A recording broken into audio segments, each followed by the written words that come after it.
how to prepare yourself as an entrepreneur. So my question is कि there is lot of information, lot of knowledge, बहुत सारी books हैं और बहुत सारी चीज़ें हैं कि ऐसे कर लो, and these two they have already started. और I haven't started और मुझे actually में करना है. I'm doing something but I have to do that. So the topic is entrepreneurship. और आप दोनों ऑलरेडी स्टार्ट कर चुके हो अपनी एंटरप्रेन्योरशिप की जर्नी. आप माइक लेके बताइए. हेलो, मैं आर्किटेक्ट हूँ. After internships and everything I just wanted to touch the market a bit masters में जाने से पहले, टू नो कि क्या होना चाहिए जो मेरी फील्ड को आगे लेके जाए. मतलब to go there, to do something. So मैंने शुरू करा with a friend and we started going to, जैसे बहुत सारे मॉल्स हैं और जगहें जो ढंग से प्लान नहीं है. सो वी स्टार्टेड मतलब उनके लोगों से, उनके जो उनके ओनर्स हैं उनसे बात करना and everything. So my journey was more of exploring. Before actually starting the journey I was just exploring. I was seeing कि क्या प्रॉब्लम क्या है और मुझे एक्चुअली में कहाँ पे हिट करना है. So now I am towards my masters and first job then masters. अभी तो आप एक्सपेरिमेंट कर रहे हो एक तरीके से. उसके बाद में आप अपना मास्टर्स कंप्लीट करोगे, उसके बाद में जॉब करोगे, उसके बाद में may be you might get into entrepreneurship. जी बिल्कुल बिल्कुल. आप बताइए. सर मैं film maker turned engineer turned UX designer हूँ. तो मैं ऐप्स डिज़ाइन करता हूँ. कॉलेज के बाद मैं एक बहुत अच्छी कंपनी में था, बट मुझे रियलाइज़ हुआ कि यंग हूँ तो थोड़ा कुछ इंटरेस्टिंग करते. तो मुझे एक ईमेल आया एक कपल का, जो दे सेड कि फिजिकल इवेंट्स नहीं होंगे, वर्चुअल इवेंट्स होंगे. हमारा ये आइडिया है. मैं बोला हाँ मुझे डिज़ाइन करना है. तो 1 साल मैंने उनके साथ बैठ के डिज़ाइन करा. अब हम उसी स्टार्टअप को ग्रो कर रहे हैं. तो हमने सीड फंडिंग रेज करी है. अब धीरे धीरे लोग हायर कर रहे हैं और सीख रहे हैं. आपका कॉन्सेप्ट क्या है कि वर्चुअल जो इवेंट्स होंगे, how is it different from zoom meetings? Sir zoom तो बहुत बोरिंग होती है क्योंकि जूम की हर मीटिंग एक जैसी दिखती है. तो हमारे प्लेटफॉर्म पे एक वर्चुअल स्टेज है, एक वर्चुअल लॉबी है. आप घुसते हो, उसमें टीवीज़ है, वर्चुअल एग्जीबिशन है. तो ऐसा लगता है कि आप एक वर्ल्ड में घुस रहे हो. तो हम कंपनीज़ को ही टारगेट करते हैं, छोटी उसमें नहीं करते क्योंकि कंपनीज़ में मार्जिन ज़्यादा है. तो उसी में धीरे धीरे बढ़ तो बिजनेस शुरू हो गया है. You have started getting orders? हाँ जी sir. We are 98 people now. So you are one of the co-founders in that company और लाइक फाउंडर्स तो नहीं बोल सकता क्योंकि आइडिया मेरा नहीं था, but I am the one who designed the entire thing. What I am asking is, are you an entrepreneur और you are working in that company? I am working in that company. Okay, आप कुछ कहना चाहते हैं, बताइए. जो UX designing है, architecture भी धीरे धीरे उसी फील्ड में जा रहा है. बेसिकली ये स्पेस एक आर्किटेक्ट ने फिज़िकली डिज़ाइन करी है, but now everything would be design virtually.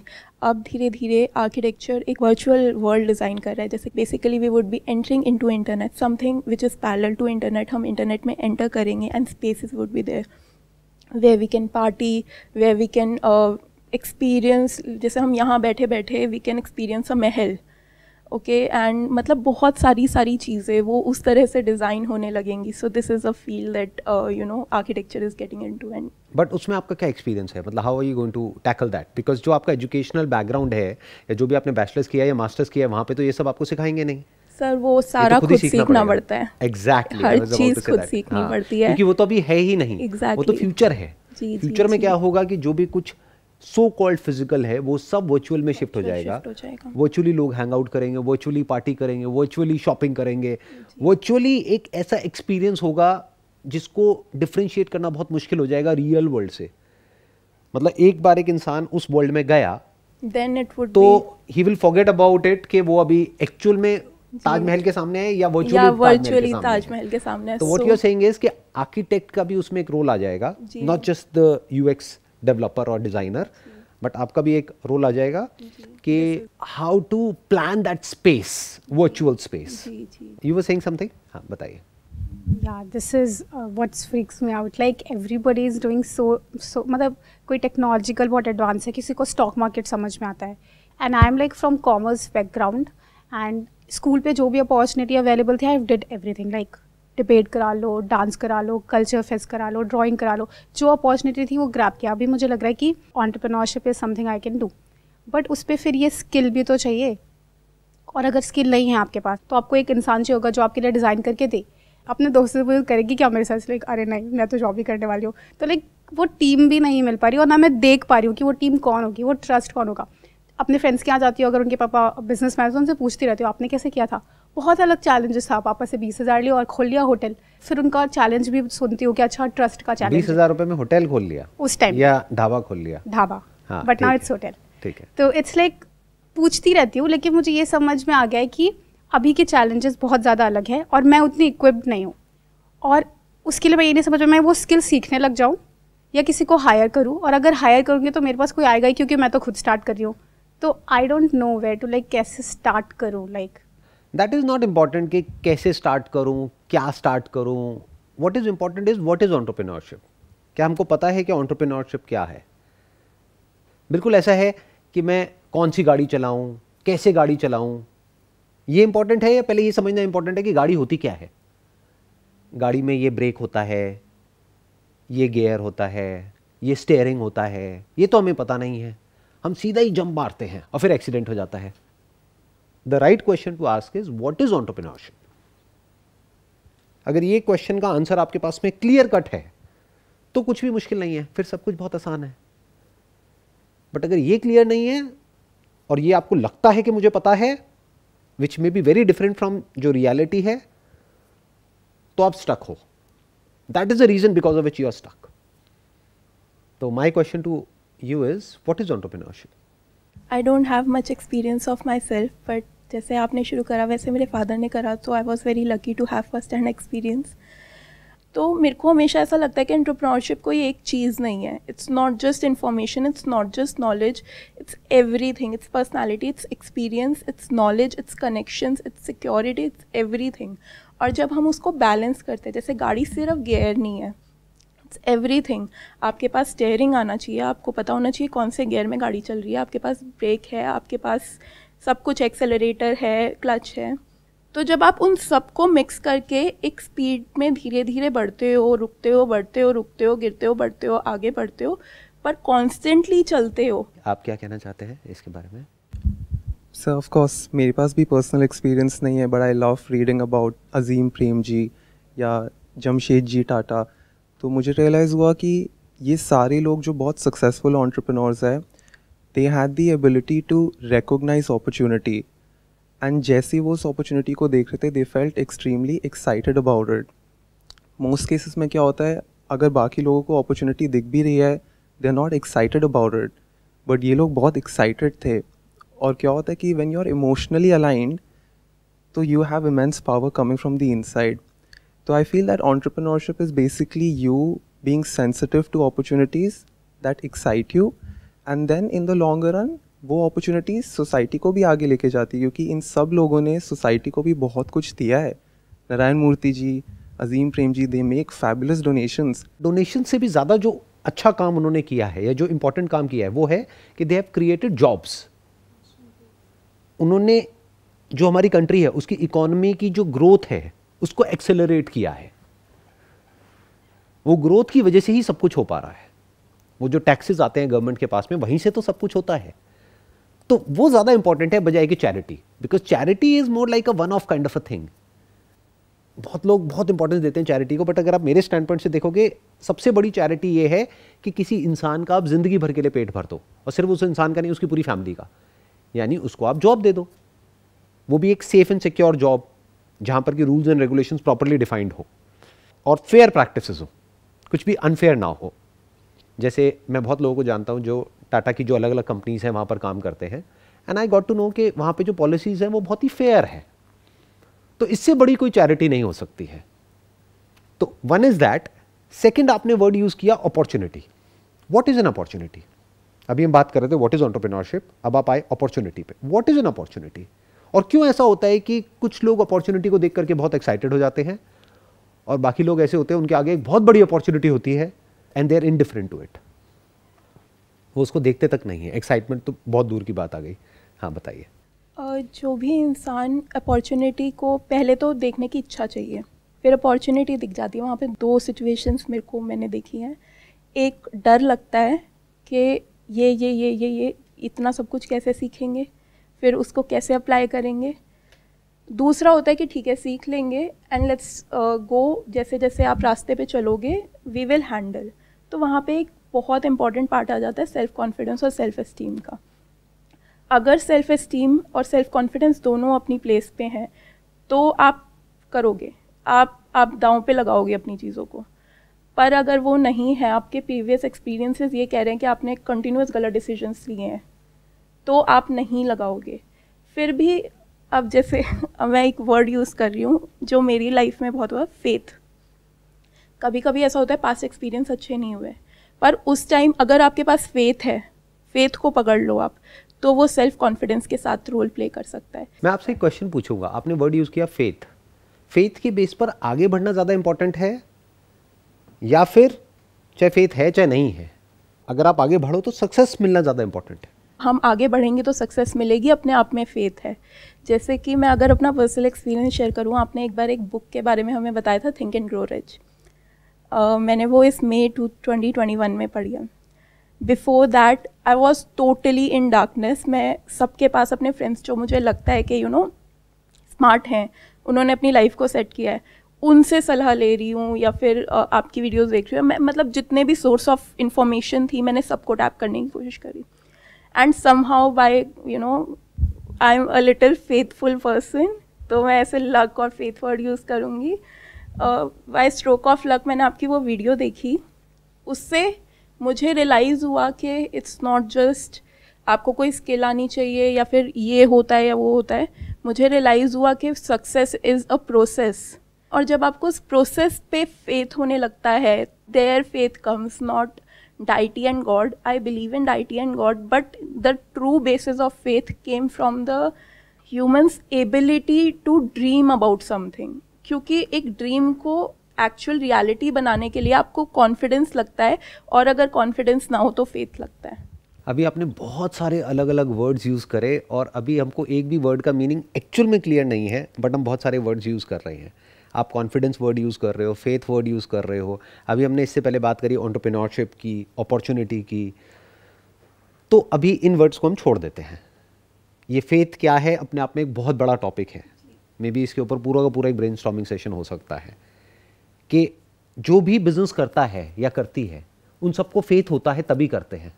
तो करना इंपॉर्टेंट नहीं है, क्योंकि 90% लोग फेल हो जाते हैं, और जो सक्सेसफुल होते हैं जरूरी नहीं है कि उनको फेथ होता है। So what is it? It is a problem that needs to be solved. सबसे पहले ये माइंड में क्लियर होना चाहिए, जिसको हम अपॉर्चुनिटी बोल रहे हैं वो अपॉर्चुनिटी नहीं है। इनफैक्ट अपॉर्चुनिटी के नाम पे बहुत बेवकूफ बनाया जा रहा है लोगों को। ये बहुत बड़ी अपॉर्चुनिटी है, हर कोई क्रिप्टो में पैसा लगा रहा है, तुम भी लगा दो, अपॉर्चुनिटी है बहुत बड़ी। Is that entrepreneurship? No. Then what is entrepreneurship? Entrepreneurship is different from an opportunity in the sense, जैसा कि लोग अपॉर्चुनिटी को समझते हैं। लोग तो गैम्बलिंग को भी अपॉर्चुनिटी समझ लेते हैं, लोग तो जो गेट रिच क्विक स्कीम्स होती है उसको भी अपॉर्चुनिटी बोलते हैं कि तुम्हारे लिए ये बहुत बड़ी अपॉर्चुनिटी है, देखो ये ज्वाइन करके तुम कितना पैसा कमा सकते हो, कितनी बड़ी अपॉर्चुनिटी है। किस बेस पे? मैंने कमाया तो तुम भी कमा सकते हो। क्या वो एंटरप्रेन्योरशिप है? It has got nothing to do with entrepreneurship. तो पहले अपॉर्चुनिटी के मतलब को एक्चुअल में समझते हैं क्या है। Opportunity is not gambling, opportunity is not going with the trend. जो सब कर रहे हैं वो करने लग जाओ, तो फिर वो अपॉर्चुनिटी कहां है? सोचने वाली बात है, कॉमन सेंस। जो सब कर रहे हैं अगर वही आप कर रहे हो तो उसमें अपॉर्चुनिटी कहां है? वहां तो कंपटीशन है। रियल अपॉर्चुनिटी मतलब क्या है? कोई ऐसी प्रॉब्लम जिसको या तो अभी कोई सॉल्व ही नहीं कर रहा है, या कर भी रहा है तो अच्छे से सॉल्व नहीं कर रहा है। ये प्रॉब्लम एक्चुअल में अपॉर्चुनिटी है, और ये ग्राउंड है एंटरप्रेन्योरशिप का। अगर इतना आपको समझ आ गया है तो आगे बढ़ने का फायदा है, नहीं तो हम बहुत सारी चीजों को मिक्सअप कर देंगे, हम वर्ड्स में उलझ करके रह जाएंगे। इस सब में फेथ का कोई रोल नहीं है। फेथ आपको नुकसान ज्यादा पहुंचाएगा, फायदा कम करेगा। क्योंकि फेथ के साथ क्या जुड़ा हुआ है? कॉन्फिडेंस। फेथ मतलब क्या? Which is coming out of darkness. एक है logic which is not in the realm of darkness. वहां पर आपको सब कुछ क्लियर दिख रहा है, जिसके बेस पे एक लॉजिकली एक प्लान बन रहा है। वहां पे किसी फेथ की जरूरत नहीं है। फेथ की जरूरत वहां पड़ती है जहां पर हमें क्लियर नजर नहीं आ रहा होता है कि क्या हो रहा है और क्या होने वाला है। और जब आपको नजर नहीं आ रहा है तो आगे बढ़ क्यों रहे हो? That is risky. रिस्क का ग्राउंड क्या है? Faith. Can you see that? What I am talking about? Am talking about entrepreneurship. What is that? Problem solving. जैसे मैथमेटिक्स है, उसमें फेथ की जरूरत है? नहीं है. उसमें क्या जरूरत है? Logic plus you need to understand the fundamentals plus practice plus you have to keep trying. हो सकता है कॉम्प्लिकेटेड प्रॉब्लम हो जिसका सोल्यूशन निकालने में कुछ दिन लगे, तो you don't need faith, you just need an understanding कि इसमें टाइम लगता है. It's a fact, it's not a belief कि टाइम लगता है. आप समझ रहे हो? जैसे रिलीजन और ये सारे जो कॉन्सेप्ट्स हैं, that is all based upon faith. क्यों? क्योंकि वो साइंस के दायरे में नहीं है. But entrepreneurship is in the realm of science. It is science. एक प्रॉब्लम को सॉल्व करना इज साइंस. इंटेलेक्चुअल जो कॉन्सेप्ट्स हैं, that has got nothing to do with science. That is like more like intellectual stimulation, intellectual speculation. In fact, speculation is not opportunity. Speculation में you need a lot of belief. और वो आपको फंसा देता है कि आज मैं ये स्टॉक मार्केट में इस शेयर के ऊपर पैसा लगा रहा हूँ, मुझे पूरा भरोसा है कि ये 10 गुना हो जाएगा. तो ये सब क्या है? This has got nothing to do with entrepreneurship. Entrepreneurship की जो शुरुआत होती है, that is to identify a problem, may be in your life और समवन एल्सेस लाइफ, और उस प्रॉब्लम को बहुत ही सिंपल तरीके से, आसान तरीके से सॉल्व करना. That is entrepreneurship. जैसे मान लो पानी की वजह से लोगों को बीमारियां हो रही हैं, पानी गंदा है, तो एंटरप्रेन्योरशिप का मतलब क्या हुआ? अपॉर्चुनिटी को देखना और एक्साइटेड होना ना. एंटरप्रेन्योरशिप मीन्स इस प्रॉब्लम को समझना कि एक जेन्युइन प्रॉब्लम है. क्या हो अगर हम साफ पानी दें और उसका एक रीजनेबल अमाउंट चार्ज करें? हो गई बिजनेस की शुरुआत. जैसे मेरे करियर की शुरुआत कैसे हुई? मैंने मॉडलिंग से अपना करियर शुरू किया. देखा मॉडलिंग में क्या प्रॉब्लम है. 90% से ज़्यादा जो मॉडलिंग एजेंसीज होती हैं उस टाइम भी और आज भी, वो फ्रॉड है, जेन्युइन नहीं है. वो बेवकूफ़ बनाती हैं लोगों को, पैसे ले लेती हैं लेकिन काम नहीं देती है. ये क्या है? एक प्रॉब्लम है जो मैंने फेस करी. तो मैंने कहा क्या हो कि अगर एक जेन्युइन प्लेटफॉर्म उनको प्रोवाइड किया जाए. अब वो प्रोवाइड करने के लिए मुझे क्या चाहिए? फोटोग्राफी सीखनी पड़ेगी. सीख ली. क्या उसके लिए मुझे 4 साल का फोटोग्राफी का कोर्स करना पड़ेगा? Not required. कोई पूछता ही नहीं है कहाँ से किया, कितने का किया, 2 हफ्ते का किया, बस. उस प्रॉब्लम को सॉल्व करना शुरू किया. फिर जब उस प्रॉब्लम को सॉल्व करना शुरू किया, तब मुझे समझ आया कि ये अकेले मेरी प्रॉब्लम नहीं है, कुछ लोगों की प्रॉब्लम नहीं है, ये तो बहुत लोगों की प्रॉब्लम है, ये तो सबकी प्रॉब्लम है, ये हजारों लाखों लोगों की प्रॉब्लम है. तब जब मुझे वो नजर आया तो मेरी जो विजन है वो बड़ी होने लग गई. बिल्कुल ऐसा है जैसे मैं कुएं से निकल करके एक नदी में चला गया, फिर देखा अच्छा ये तो और बड़ा है, फिर एक समुद्र में चला गया. ये getting where I am coming from. ऐसे बिजनेस बड़ा होता है.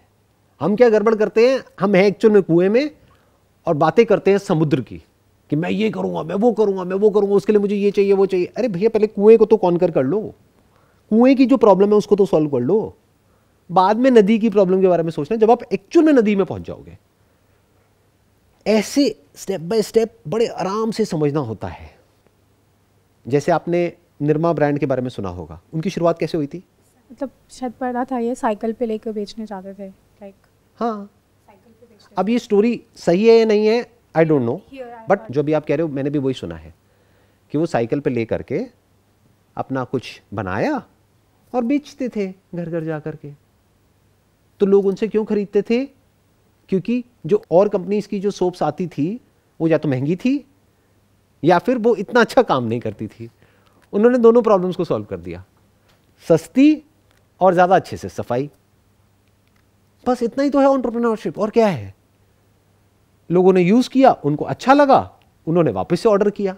उन्होंने जब ऑर्डर किया तो उन्होंने दोबारा से बनाया, दोबारा से दिया, फिर वहाँ से पैसा आने लगा, फिर वो बिजनेस बड़ा हो गया.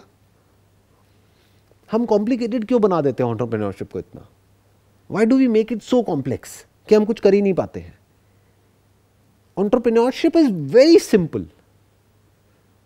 सो कॉल्ड ये जो स्टार्टअप वर्ल्ड है उसकी तरफ जो रेस लगी हुई है, दैट इज डिफिकल्ट. बहुत बार क्या होता है स्टार्टअप वर्ल्ड में, लोगों के पास में एक प्रॉपर रेवेन्यू मॉडल नहीं होता है. वो प्रॉफिटेबिलिटी को दिखा नहीं सकते एक पेपर के ऊपर कि वहां क्या होगा, कैसे होगा. बातें होती हैं कि ये होगा, वो होगा, वो होगा 10 साल बाद, 20 साल बाद, मतलब एक्चुअल में कुछ पता ही नहीं है कि क्या होगा. इसी वजह से उसमें से मेजॉरिटी ऑफ स्टार्टअप्स जिनको फंडिंग मिलती है उसके बावजूद वो फेल हो जाते हैं। और सिर्फ फंडिंग नहीं मिलती है, पूरा का पूरा एक सपोर्ट सिस्टम मिलता है। जो वेंचर कैपिटलिस्ट है जो उनको फंड कर रहा है वो साथ में अपनी पूरी टीम भी उनकी आती है, उनकी नॉलेज, उनका एक्सपीरियंस भी आता है, उनका एक्सपर्टीज भी आता है, उसके बाद भी वो फेल हो जाते हैं। ऐसे बहुत सारे स्टार्टअप्स हैं जो बुरी तरह से फेल हो जाते हैं। क्यों हो जाते हैं? बिकॉज वो एक्चुअल में मोर ऑफ अ फैड है, एक ट्रेंड है जिसको वो फॉलो कर रहे हैं। देखा यूएस में, अच्छा वो स्टार्टअप शुरू हुआ है, उसको सीरीज ए मिल गया, बी मिल गया, सी मिल गया, उसको इतनी फंडिंग मिल गई, चलो उसी आइडिया को मैं इंडिया में अब शुरू कर देता हूं। They are not actually concerned about the problem, they are just interested in कि मेरे स्टार्टअप को फंडिंग मिल जाए, and I want to be the next unicorn, I want to be the next $1 billion company. तो वो trap है, that has got nothing to do with entrepreneurship. अभी जिनका भी आपने नाम लिया, अजीम हशम प्रेम जी और JRD टाटा, इन्फोसिस के जो मिस्टर नारायण मूर्ति हैं, दे वर एंटरप्रेन्योर्स एट हार्ट, क्योंकि उन्होंने प्रॉब्लम को देखा, उसको सॉल्व किया। तो ऐसे समझना होता है step by step. Entrepreneurship actual में बहुत आसान है, बट होता क्या है कि हम उसको इतना कॉम्प्लिकेटेड बना देते हैं अपने माइंड में कि हम या तो कुछ कर ही नहीं पाते हैं, करते भी हैं तो हम आगे नहीं बढ़ पाते हैं, स्टक हो जाते हैं। क्यों? क्योंकि क्लियरली हमें पता ही नहीं होता है कि हम कर क्या रहे हैं और क्यों कर रहे हैं। आपको एक बहुत मज़ेदार बात बताता हूँ। एक थॉट है जो आपके माइंड में होना चाहिए, जिस दिन आपने शुरू किया वहाँ से लेकर के एंड तक, और उसी थॉट पे आपको चलना है अगर एक्चुअल में कुछ बड़ा करना है तो। एक बुक है गुड टू ग्रेट, आपने शायद पढ़ी होगी, I am not sure, very interesting book. तो जो कंपनीज गुड होती हैं यानी कि मीडियोकर होती हैं, वो ग्रेट कैसे बनती हैं, उस बुक में उन कंपनीज की बात नहीं करी गई है जो ऑलरेडी ग्रेट थी या ग्रेट है, जो ईयर ऑन ईयर ग्रो कर रही थी, बल्कि बात करी गई वो कंपनीज गुड थी, या तो उनकी ग्रोथ रेट बहुत ही कम थी या ना के बराबर थी, फिर एकदम से ही एक्सेलरेट हुई, एकदम से कुछ ऐसा हुआ कि उसके बाद वो ग्रो होती ही चली गई, उसके बाद वो ग्रेट बन गई। तो ऐसा क्या हुआ? उसमें एक बहुत बड़ा रोल होता है कि एक चीज आपको सही करनी आनी चाहिए बस। यानी एक प्रॉब्लम है, पहले उसको आइडेंटिफाई कर लो और उसको अच्छे से सॉल्व कर दो। बट ज्यादातर केसेस में क्या होता है, प्रॉब्लम होती ही नहीं है, अपॉर्चुनिटी होती है, सो कॉल्ड अपॉर्चुनिटी। मतलब क्या? उसका ग्राउंड क्या है? आपकी ग्रीड, यानी आपको कुछ नजर आ रहा है विच मे और may not be based upon reality, ground reality से बिल्कुल अलग है। कस्टमर के पास आप लेकर के गए अपनी ऐप, सो कॉल्ड, बहुत लोग ये ऐप्स का बड़ा ट्रेंड चल रहा है आजकल, जिससे पूछो स्टार्टअप में क्या कर रहा हूं, अपनी ऐप बना रहा हूं, अरबों खरबों ऐप्स ऑलरेडी हैं, how is your app different, how is it adding some kind of value to the user? उसका क्लियर कट आंसर नहीं है उनके पास में, बस उनको अपॉर्चुनिटी नजर आ रही है। बढ़िया सी ऐप बना दी, बढ़िया मतलब क्या, जो उनको बढ़िया लगती है। जब वो ऐप फाइनली किसी के मोबाइल में गई, उन्होंने 1-2 दिन रखी क्योंकि ऐड देखी थी कहीं पर, तो डाउनलोड करी, 1-2 दिन यूज किया, हटा दिया, बेकार है। एंटरप्रेन्योरशिप को हम ये समझते हैं कि बहुत ही एक ग्लैमरस वर्ल्ड है, ऐसा नहीं है। यहां पर भी हर्ड मेंटालिटी चलती है, क्योंकि आदमी का जो दिमाग है, आदमी औरत व्हाटएवर, उसका जो दिमाग है वो तो वैसा ही है ना, वो प्रिमिटिव है, जानवरों के जैसा है, यानी कि वो हर्ड में चलता है, वो वही करता है जो सब कर रहे होते हैं। तो देखने में लगता है कि वो एंटरप्रेन्योर कुछ अलग कर रहा है, बट एक्चुअल में वो वही कर रहा होता है जो सब कर रहे होते हैं। सब क्या कर रहे हैं? सब बेसिकली फंडिंग को सीख कर रहे हैं, तो वो भी फंडिंग को सीख कर रहा है। अब वो क्या देखेगा कि फंडिंग मिलती कैसे है। अब जैसे जिसको मिली उसको तो मिल चुकी है, 1-2 प्लेयर्स आ गए ना, तो वो गैप फिल हो चुका है। अब वहां पे तीसरे की, चौथे की या 10वें की जगह ही नहीं है, बट हजारों लाखों लोग उसी में ट्राई कर रहे हैं। इसको इमेजिन कर लो, यहां पे 4 चेयर्स पड़ी हैं, बट यहां पर लाखों लोग हैं जो इन्हीं चेयर पे आकर के बैठना चाहते हैं। तो how that entrepreneurship is different from जो भी कॉम्पिटिटिव एग्जाम्स के वर्ल्ड में हो रहा है? How is it different? It's not different. वहां भी सक्सेस रेशियो अगर देखोगे कॉम्पिटिटिव एग्जाम्स में, that is 0.1%, 0.01%, what. Startup world में भी यही है। कितने लोग फंडिंग सीख करते हैं, उसमें से कितनों को मिलती है? तो फर्क क्या है? कुछ भी नहीं। बट मैं जिसकी बात कर रहा हूं, that has got nothing to do with speculation, that has got nothing to do with following a trend, that has got nothing to do with so called opportunity, that is simple problem solving. आप मुझे problem बताओ, ये छोड़ो कि आपको क्या करना है क्या नहीं, मैं आपको बताऊंगा उस प्रॉब्लम को सॉल्व करके कैसे एक बिजनेस खड़ा किया जा सकता है। जैसे आपको क्लियर नहीं है कि मेरे माइंड में 1000 थॉट्स आते हैं कि मैं ये कर लूँ, वो कर लूँ, वो कर लूँ, जा करके मैं औरों से बात भी करती हूँ, लेकिन लोग मना कर देते हैं। क्यों कर देते हैं? क्योंकि अभी आपको खुद को ही क्लियर नहीं है कि मुझे करना क्या है। जब आपको क्लियर होगा तभी तो लोग जुड़ेंगे आपके साथ आकर के। जैसे अगर आपको रोड क्रॉस करनी है तो आप किस आदमी का जाकर के हाथ पकड़ोगे? अगर आप खुद नहीं देख सकते हो तो किसी ऐसे इंसान का जो देख सकता है। अब आप बताओ कोई ऐसी प्रॉब्लम जो आपने या तो खुद फेस करी हो या you are passionate about solving that problem, जो आपको क्लियर नजर आ रही हो कि दुनिया में लोग फेस कर रहे हैं और इसका अभी प्रॉपर सॉल्यूशन नहीं है। So many problems, like so many. Like tell me about the biggest problem. Not so many. The biggest problem of my life is food. I live in a PG. I see the channels जहाँ पे मुझे पता है कि अच्छा ये वाला नमक नहीं खाना चाहिए because it's not good for I have PCOD also. तो आई नो कि किस तरह का तेल अगर रिप्लेस कर देंगे तो पकौड़े तल के खाओ, हेल्थ को कुछ नहीं होगा। अगर तुम सरसों के तेल में खाओगे तो पकौड़े खाओ, कुछ प्रॉब्लम नहीं है, लेकिन तुम रिफाइन में खाओगे तो प्रॉब्लम है। इस नमक को चेंज कर दोगे तो तुम्हारी लाइफ आसान हो जाएगी। आई थिंक ये बहुत बड़ी प्रॉब्लम है और लोग बहुत माइंडलेसली कर रहे हैं। किसी को कोई फ़र्क नहीं पड़ता, देसी की सब्ज़ी का कलर अच्छा नहीं है यार तो सब्ज़ी नहीं खाऊंगे। और पीजी में जो खाना आता है उसमें भी प्रॉब्लम है। कुछ भी नहीं करना है, सिंपल से जाके उनकी इंग्रेडिएंट्स को रिप्लेस कर देना है। तुम 10 रुपये वाला नमक लेते हो, कोई बात नहीं, 30 वाला हम नमक डाल देंगे, हेल्थ भी सही हो जाएगी। Plus my brother was laughing at me, मैंने कहा मैं आयुर्वेदिक फुल्की स्टार्ट करूँगी कि फुल्की खाना है ना तो आटे की फुल्की होगी और ऑयल का तेल में होगा और मसाला अच्छा होगा, खाते रहो फुल्की।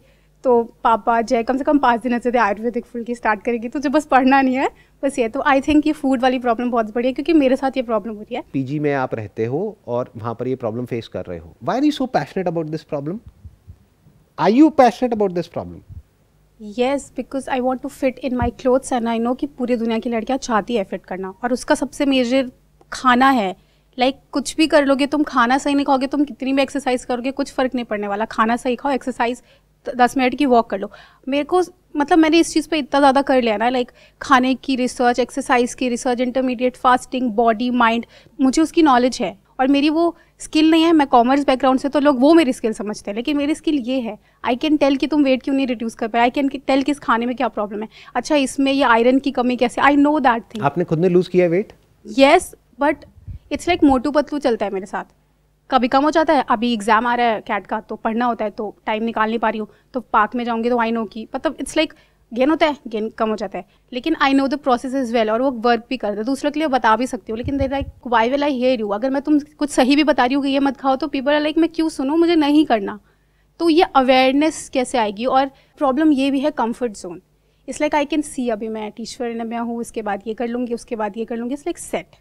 इसके बाद यहाँ पे प्रॉब्लम है तो कभी कभी ये भी होता है कि ठीक है कल कर लूँगी, अच्छा एग्ज़ाम के बाद कर लेती हूँ। अब जैसे ही एग्ज़ाम पास में आ रहा है और आई नो कि मैंने पूरी दुनिया को अब बोल के रखा है कि इसके बाद मैं पढ़ाई पे अपना टाइम नहीं वेस्ट करूँगी, this is the last chance I am giving, because 1 साल पढ़ लिया तो दोबारा पढ़ के देख लूँ। तो अब डर लग रहा है, अब लग रहा है अब तो कुछ करना ही पड़ेगा और अब वो डोर्स नहीं दिख रहे हैं। अब इट्स लाइक कि हाँ प्रॉब्लम है, इसकी प्रॉब्लम है, रेस्ट रूम की प्रॉब्लम है, बहुत सारी प्रॉब्लम है, कौन सी प्रॉब्लम सेलेक्ट करूँ? सारी तो प्रॉब्लम फेस करी है, होटल्स की प्रॉब्लम फेस करी है, ये सीड फंडिंग वाला Thales fellowship and all that मैंने डाला कि हाँ ठीक है फंडिंग मिल जाए, बिल्कुल सही, क्या करूँगी उस फंडिंग का? 20 लाख दे देंगे तो कहाँ लगाऊंगी? अभी थोड़ा क्लियर हो रहा है, आई थिंक मैं बहुत ज़्यादा बोल रही हूँ। Do you have something to say? Sir just one thing, जब आप प्रॉब्लम सॉल्विंग की बात कर रहे थे तो that's something that truly helped me and that is की बीइंग वेरी केयरफुल कि आपके पहले 4-5 कस्टमर्स कौन है, बिकॉज जब हम प्रॉब्लम सॉल्व करते हैं तो एजम्पशंस के बेस पे चलते हैं कि ये प्रॉब्लम है। फिर जब आप पहले 5 कस्टमर्स से बात करते हो तो आपको रियलाइज़ होता है कि ये सारी एजम्पशंस थी और प्रॉब्लम कुछ और थी। बट अ फ्लिप साइड ये कि अगर वो 5 कस्टमर्स गलत है तो वो आपको गलत फीडबैक दे देंगे और फिर आपका प्रोडक्ट ही पिवट हो जाएगा। कि जब आप बिल्कुल नए आते हो तो आपको होता है यार मुझे बताओ ना गलती क्या है। अगर कोई इनकरेक्ट आदमी आपके प्रोडक्ट को उस टाइम पे शिफ्ट कर दे तो बहुत बड़ी गलती हो जाती है। तो मेरे को ये लगता है कि जब आप प्रॉब्लम सॉल्विंग करो बी वेरी केयरफुल कि आपके इनिशियल 5 कस्टमर्स कौन है, क्योंकि उनका फीडबैक बहुत फंडामेंटल होता है टू योर प्रोडक्ट ग्रोथ। इसको इस तरीके से देखो, बेसिकली क्या है कि इट्स अ कॉम्बिनेशन ऑफ जो आपके कस्टमर्स हैं वो क्या बोल रहे हैं बिकॉज बोलते हैं ना कस्टमर इज़ ऑलवेज राइट, ऐसा नहीं है, क्योंकि कस्टमर तो कुछ भी बोलेगा। फॉर एग्जांपल जब हमने अपना साइट को लॉन्च किया तो कस्टमर्स ने बोला कि यार आपके पास में इस तरह की इमेजेस नहीं है, तो हम कुछ भी कर लें हमारे पास सब तरह की इमेजेस तो हो ही नहीं सकती। बिल्कुल ऐसा है, आप किसी शोरूम में गए और जा करके बोला कि आपके पास में ना इस तरह के कपड़े नहीं हैं, तो अब उस शोरूम वाले को ये समझना है कि मेरे पास में लिमिटेड जगह है, अगर मैं ऐसे हर एक की सुनने लग गया और अपने शोरूम को पूरा भर दिया तो मैं काम ही नहीं कर पाऊंगा, वहां पे चलने की जगह नहीं बचेगी। तो उस टाइम पे उसको क्लियर होना चाहिए कि वो मेरी विजन के साथ में फिट हो रहा है नहीं हो रहा है, यानी आपने प्रॉपर्ली क्या उस गैप को आइडेंटिफाई किया है, क्या उस प्रॉब्लम को समझा है, क्या वो उस प्रॉब्लम से कनेक्ट हो रहा है, या वो कस्टमर ऐसे ही कुछ भी फालतू का बोल रहा है। बिल्कुल ऐसा है जैसे मान लो इन्होंने खाने का काम शुरू कर दिया और कस्टमर ने आकर के बोला आपके पास खाने तो मिलता है लेकिन कपड़े नहीं मिलते, तो अब आप क्या कपड़े भी निकाल दोगे? या फिर वो कहेगा खाना तो मिलता है आपके यहाँ पे, हेल्दी तो है, लेकिन मान लो साउथ इंडियन में इस तरह का खाना नहीं है। तो अब अगर आप सब कुछ करने लग जाओगे तो आपके पास में एक छोटी सी किचन है, सब कुछ कैसे करोगे? You getting where I am coming from? तो ऐसा नहीं कि कस्टमर जो भी बोलेगा वो आपको करना है, क्योंकि वो करने लग गए तो अब आप पागल हो जाओगे, क्योंकि फोकस आउट हो गया ना। आपकी जो प्रॉब्लम है उसकी जो जड़ है वो ये है कि आपका माइंड दो जगह पे चल रहा है। एक MBA की तरफ चल रहा है जिसके साथ में बहुत कुछ जुड़ा हुआ है, एक फ्यूचर जुड़ा हुआ है, जॉब जुड़ी हुई है जिसके साथ में बहुत कुछ जुड़ा हुआ है। दूसरी तरफ से आप एंटरप्रेन्योरशिप भी करना चाहते हो, क्योंकि हो सकता है मेरी कुछ वीडियोस देख ली हैं, वहाँ से दिमाग ख़राब हो गया है, या फिर इधर उधर से सुन करके लोगों की बातें ये वो, तो दिमाग में दो चीज़ें चल रही हैं, एक एंटरप्रेन्योरशिप, एक ट्राइड एंड टेस्टेड पाथ कि MBA करो, उसके बाद में एक अच्छी कंपनी में जॉब करो, फिर ये करो वो करो करियर और ये वो व्हाटएवर। तो पहले तो ये कन्फ्यूजन चल रहा है। तो पहले आपको ये समझना है कि मैं किस डायरेक्शन में जाऊँ। अब ये फैसला आपके लिए मैं नहीं ले सकता, कोई नहीं ले सकता। अब आपको अपने आप से पूछना है how sure you are about cracking CAT. If you are sure तो फिर अब आपको ये फालतू की चीज़ें जो भी है दिमाग से हटा करके पूरी तरह से वहाँ पे फोकस करना है। उसके बाद भी कर सकते हो एंटरप्रेन्योरशिप, किसने रोका है? Based upon your skills, your abilities, your way of working. ये नहीं कि मैं कर लूंगी, मैं कहूँगा on the basis of what. आपने पास्ट में कुछ किया है क्या ऐसा? मान लो उसको क्रैक करने के लिए दिन में 12 घंटे पढ़ना पड़ेगा, तो पहले आपने कभी पढ़ा है क्या? आप कहोगे नहीं मैंने आज तक 1 घंटा तो पढ़ा है, तो there is a strong possibility आप क्रैक नहीं कर पाओगे। एक्सेप्शंस आर ऑलवेज देयर, इस दुनिया में कभी भी कुछ भी हो सकता है, बट डेटा के अकॉर्डिंग देखा जाए तो आपके क्रैक करने की पॉसिबिलिटी बहुत कम है। इफ यू आर श्योर कि मैं क्रैक कर लूंगी, not based upon some faith but based upon logic, तब तो वहां पे अपनी एनर्जी लगाओ। बट अगर लॉजिक और डेटा ये कह रहा है कि आप क्रैक नहीं कर पाओगे, तो फिर तो वो वेस्टेज ऑफ टाइम हो गया, 1-2 साल खराब करने वाली बात हो गई। तो अब क्या करो? अब आपके अंदर से आ रहा है एंटरप्रेन्योरशिप, तो वो कैसे करोगे? बहुत सिंपल है। पहले ये देखो जितनी भी प्रॉब्लम्स है उन सब में से सबसे ज्यादा पैशन आपके अंदर कहां से आ रहा है, वो मैं देख पा रहा हूं आपकी बातों में, वो फूड से रिलेटेड आ रहा है। तो आज की डेट में तो बहुत आसान है, जैसे पहले अगर आपको करना होता तो बहुत मुश्किल था, आपको एक डिलीवरी बॉय भी चाहिए या खुद डिलीवर करना पड़ेगा। देखो बिजनेस में 4 चीजें होती हैं, product, place, price and promotion. Product आपके माइंड में क्लियर है कि प्रोडक्ट क्या है, हेल्दी खाना, टेस्टी खाना, सस्ता खाना, तीनों चीजें होनी चाहिए उसके अंदर। प्रमोशन की आपको जरूरत नहीं है, क्यों? क्योंकि अब आपको घर घर जाकर के बेचना नहीं है। अगर एक मार्केट प्लेस पे आप आ जाते हो, जैसे स्विगी है, जोमेटो है, अगर उस पर आप आ जाते हो तो उसके बाद में आपको मार्केटिंग की जरूरत नहीं है, आपको डिस्ट्रीब्यूशन की जरूरत नहीं है। कोई आपके घर से पिक करेगा, वो डिलीवर करेगा, वो अपने चार्जेस लेंगे डिलीवरी के। तो अब आपके लिए क्या रह गया? सिर्फ प्रोडक्ट और प्राइस। प्राइस भी इतना बड़ा चैलेंज नहीं है, क्योंकि शुरू में आपको क्या करना है कि जो अफोर्डेबल हो आपके खुद के लिए या आपकी फ्रेंड सर्कल में, इसमें उसमें, वो आप उनसे डिस्कस कर सकते हो। कभी भी किसी से ये मत पूछो कि मुझे करना चाहिए या नहीं करना चाहिए, वहां फंस जाओगे। आप अगर अपने रिलेटिव से, अपने घर वालों से ये पूछोगे ना कि आइडिया कैसा है, तो वो क्वेश्चन ही गलत है।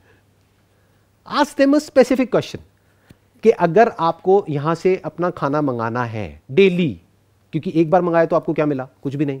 आपको क्या चाहिए? जो लोग पीजी में रह रहे हैं वो डेली मंगाए और तीनों टाइम मंगाए, या चलो ब्रेकफास्ट खुद भी कर लेते हैं तो लंच और डिनर आपसे मंगाए। तो अगर डेली के ऐसे 100 कस्टमर भी आपको मिल गए, जो बहुत ज्यादा नहीं है, अगर दिल्ली की बात करी जाए तो लाखों स्टूडेंट्स हैं जो पीजी में रह रहे हैं, तो ये प्रॉब्लम सबकी है। उन लाखों में से आपको कितने चाहिए? कैलकुलेट करते हैं। अगर 100 मिल गए आपको जो लंच और डिनर आपसे मंगा रहे हैं, एवरेज प्राइस क्या होगा? वैसे टिफिन का 60 मानो आप 60 ही रखते हो, वो तो बैकवर्ड इंटीग्रेशन कर लेंगे, कॉस्टिंग पे हम कम कर लेंगे ना।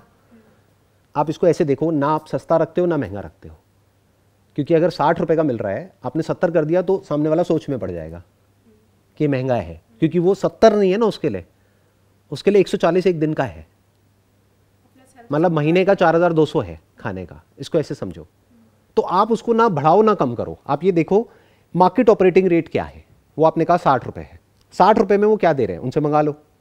ये R&D हो गई, 4-5 लोगों से मंगा के देखो, आपने देखा अच्छा वो ये दे रहे हैं, ये दे रहे हैं, ये दे रहे हैं, तो एक तो आपने ज़्यादा दिया, और प्लस लोगों को थोड़ा सा ज़्यादा मिल जाए तो बड़ा अच्छा लगता है।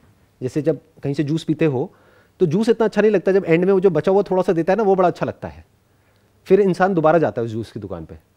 तो आपने क्या किया, थोड़ा सा कुछ एडिशनल दिया, या थोड़ा सा कुछ ऐसा दिया जो और लोग नहीं दे रहे हैं, जिससे कि मज़ा आ गया। मे बी हेल्दी मीठा, या may be something else, I am just thinking कि ऐसा क्या दोगे।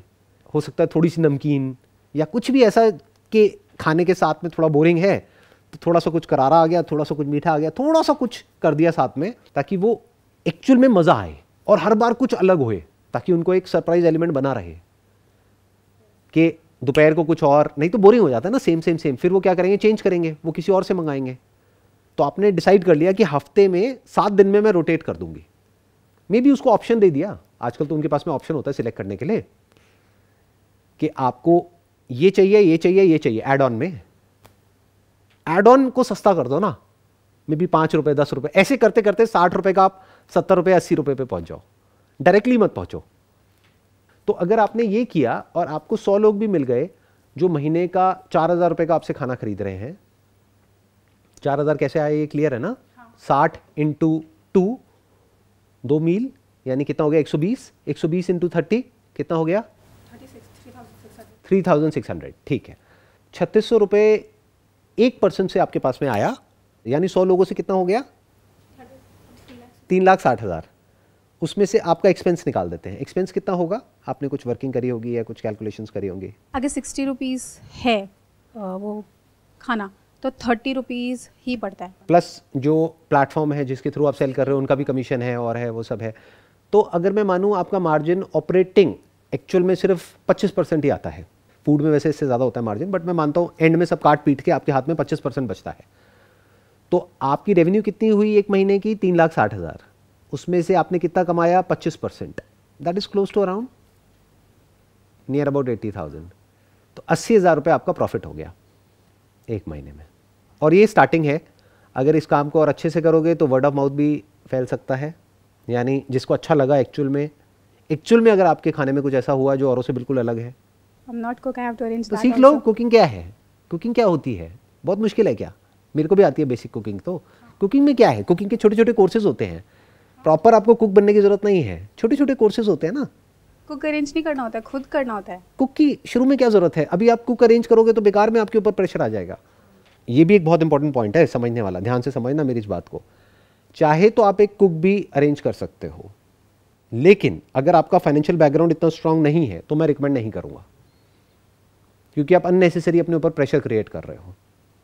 और प्लस आप जब खुद ही नहीं समझते कि कुकिंग क्या होती है, आप किसी को क्या समझाओगे? उस कुक को जैसे आप कुछ बोलोगे ना करने के लिए, वो हंसेगा या हंसेगी, वो कहेंगे पता तो कुछ है नहीं मैडम को, ऐसी कुछ भी आ करके बोलती रहती है।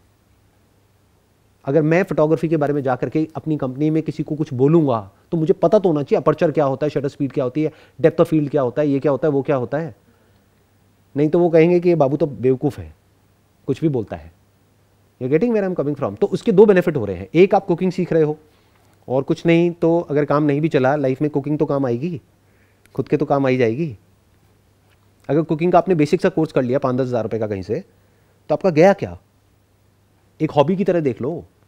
और घर से आपने शुरू किया, अगर पूरे महीने में 10 ऑर्डर भी आए तब भी आपका गया क्या, कुछ भी नहीं। और जब ऑर्डर बढ़ जाएंगे तो कुक रख लो और उस कुक को खुद ट्रेन करो। अब अगर वो कुक नहीं भी है तब भी आप उसको कुक बना सकते हो अगर आप खुद कुक हो तो। जैसे हमारी कंपनी में जितने भी फोटोग्राफर्स हैं उन्होंने एक्चुअल में कहीं से कोई प्रोफेशनल कोर्स नहीं किया हुआ है फोटोग्राफी का, उन सबको मैंने सिखाया है। समझ रहे हो मैं क्या कहना चाह रहा हूं? इट्स सिंपल एक्चुअली, बट हम करते क्या, हम चीज़ों को कॉम्प्लिकेटेड कर देते हैं। जैसे आप घर पे जाकर के बात करोगे मेरे को कुक को रिक्रूट करना है, अच्छा उसकी सैलरी है 15,000 रुपये, वो कहेंगे चुपचाप बैठ जाओ। बट अगर आप खुद कुकिंग का कोर्स करने जा रहे हो तब तो मुझे नहीं लगता कि आपके घर वालों को कोई प्रॉब्लम होगी किसी तरह की। खुश हो जाएंगे। क्यों? बैक टू द बेसिक, यही तो चाहते थे। खाना बनाओगी, रोटियां बनाओगी, मैं सिखा देती हूँ, मम्मी सिखा देगी, अम्मा सिखा देगी, अम्मा की रेसिपी कितनी अच्छी होती है। तो बहुत लोग बैठे हैं सिखाने वाले, वहाँ से सीख जाओगे, नहीं तो प्रोफेशनली भी सीखो और उनसे भी सीखो, सबसे मिला करके सीखो ना। खुद पहले एक कमाल के कुक बनो ना, तभी तो एक्चुअल में you are passionate about solving the problem. नहीं तो you are just interested in money, कि मैं फटाफट से कुक रखूंगी, उसको इतना सैलरी दूंगी, इतना यहाँ से ये बिक जाएगा, फिर इतने पैसे आ जाएंगे। Now you are looking at the opportunity, not the problem. The real problem is not कि अच्छा खाना नहीं है, अच्छा खाना मिलता है। प्रॉब्लम यह है कि ऐसे लोग जो कि पैशनेट हैं कुकिंग को लेकर के, जो उस कुकिंग में सिर्फ कुक ना करें बल्कि अपना पूरा पैशन उसमें झोंक दे, ऐसे लोग बहुत कम है। तो if you can be one of them, तो ये आपकी फाउंडेशन हो गई आपकी कंपनी की। इसके ऊपर अब आप कितनी भी बड़ी बिल्डिंग खड़ी कर सकते हो। ऐसे बहुत कम लोग सोचते हैं। करते क्या है, बिजनेस को इतना कॉम्प्लिकेटेड बना देते हैं। मैं क्या कर रहा हूं, सिंपल करता चला जा रहा हूं, बिल्कुल सिंपल। आसपास में पैम्फलेट निकलवा दो, न्यूज़पेपर्स आते होंगे आपके घर के आसपास में, यहाँ पे वहाँ पे, उसमें पैम्फलेट डलते हैं। मानो एक पैम्फलेट पड़ा आपको 50 पैसे का, तो 10,000 पैम्फलेट कितने के हो गए? 5,000 रुपए के। 5,000 पैम्फलेट्स आपने बंटवाए किसी ऐसे एरिया में अपने घर के आसपास में जहाँ पे आपको पता है पीजीज बहुत ज़्यादा हैं। पीजीज का भी एक हब होता है। कुछ ऐसे एरियाज़ हैं दिल्ली में जहाँ पे बहुत ज़्यादा पीजीज हैं वहाँ पर, तो स्पेसिफिकली वहाँ पे हेडलाइन में मेंशन करो। तो अगर इस तरह से आप आगे बढ़ते हो और इस तरह से आगे चलते हो तो ना तो कोई रिस्क है, टाइम रिस्क है। टाइम क्यों रिस्क है? क्योंकि अगर आपने उसको रूल आउट कर दिया है, इसीलिए मैंने शुरुआत में आपसे क्या पूछा कि if you are confident about cracking CAT. No, that's not the problem. Problem is कि पहली बात तो फेलियर का एक वो रहता है कि फेल हो गए तो क्या, प्लस ये जो माइंडसेट है कि तुमने इतने साल से सेम चीज़, लाइक मेरे पापा एग्जांपल देते हैं कि तुम 99 रन बनाने के बाद तुम कह रही हो कि अब तुम्हें बैटिंग नहीं करनी है, तो तुम पूरे ज़िंदगी पढ़ ही क्यों रही हो अगर तुम्हें कुछ अलग करना है।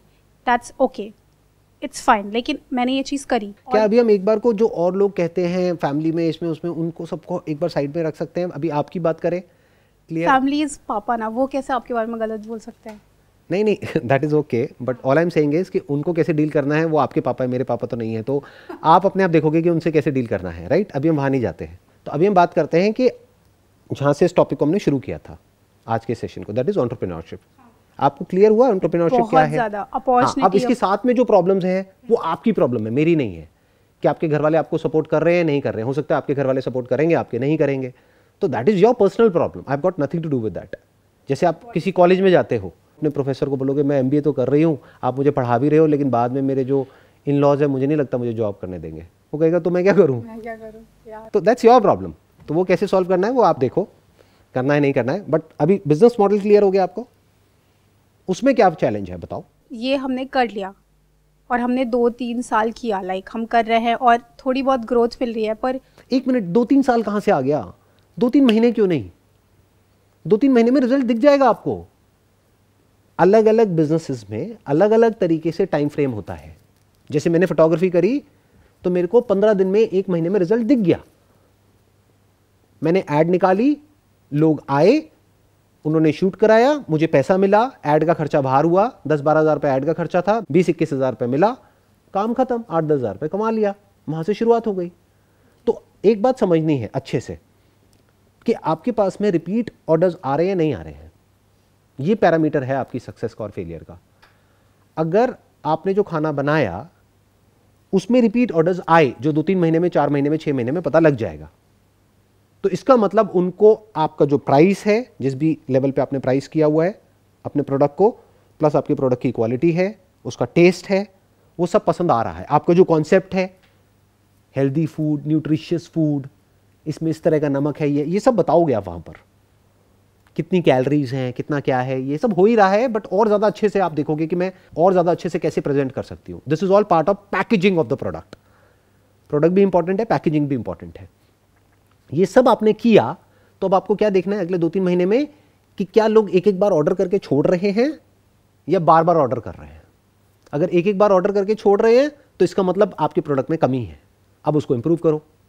अगर बार बार ऑर्डर कर रहे हैं तो अच्छा लग रहा है, अच्छा लग रहा है। अब अगर 10 को अच्छा लग रहा है तो क्या 100 को नहीं लग सकता? क्या 1000 को नहीं लग सकता? 10,000 को नहीं लग सकता? कितना बड़ा बिजनेस मॉडल है, कितने पीजीज हैं पूरे इंडिया में, उन सबको आप केटर क्यों नहीं कर सकते? ऐसे बड़ा सोचते हैं। अभी प्रॉब्लम क्या है कि मैंने शुरुआत छोटी करी है तो आप छोटा ही सोच रहे हो, आपको लग रहा है कि ये यहीं तक अटक जाएगा। ऐसा नहीं है, एक कदम से शुरुआत करी है, लेकिन इसका मतलब ये थोड़ी है कि हम एक कदम ही चल सकते हैं। एक एक कदम करके हम हजारों किलोमीटर तक चल सकते हैं ना।